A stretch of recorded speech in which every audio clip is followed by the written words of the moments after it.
Hello friends, thank you so much for clicking on this video. I really hope you'll consider subscribing to my channel if you're enjoying the instruction that I'm giving you. So today I'm going to be talking about dark violin sound versus bright violin sound. Now, you might have heard me or other violinists talk about dark violins versus bright violins, and you might have thought, I don't know the difference. And if you don't, I got you, no worries. So first of all, we need to talk about tone color or timbre. So when we were referring to dark or bright violins, we were talking about the tone color or the timbre. There's obviously a spectrum where we have very, very dark and very, very bright, and we have everything in between.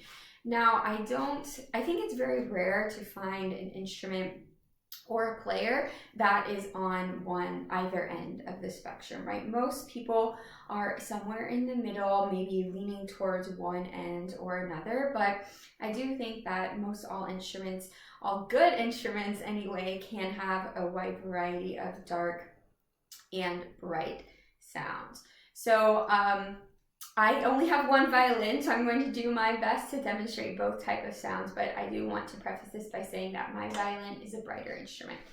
So dark violin sound, you can think of it as warm, you can think of it as rich, you can think of it as velvety or chocolatey, just like that warm feeling that you get from the G string. It's not shrill, it's not piercing, it's very mellow.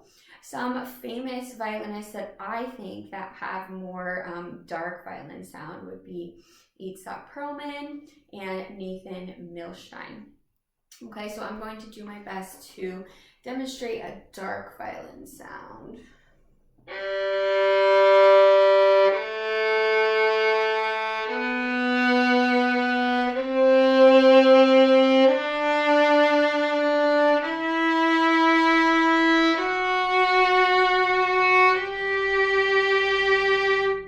So it's very rich, it's warm, it's inviting. On the other end of the spectrum, we have a bright violin or a bright sound. So this maybe you could think of as cheery, as pointed, as ear-catching. Like if you have a group of violins and someone has a particularly bright violin or bright strings, they will stand out. It doesn't blend very well. Some famous violinists that I think have a bright sound would be Hilary Hahn and Julia Fisher. Also, when I'm saying this for the soloists, they are obviously incredible violinists and they can make their violin sound however they want, dark or bright. But this is just my opinion of their general tendencies, how I perceive their instrument.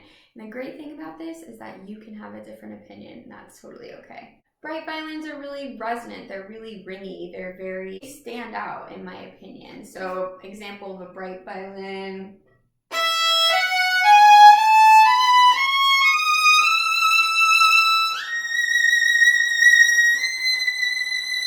It's shiny, it makes me think of like Mozart. It's honestly hard to describe in adjectives, and like I said, my violin is brighter, so I think that can give you a clear idea of how a bright violin sounds, especially if you have listened to my playing before. Another thing that can affect how your violin sounds on this spectrum is your strings, of course. So for me, I use Peter Infeld strings. These are very bright strings. An example of darker strings might be like Ava Perazzi's or Vision's. A good middle of the road is Dominant. So I hope this gives you a clearer idea of dark versus bright violin sound. I know it is kind of subjective and abstract, and it's kind of hard to put into words.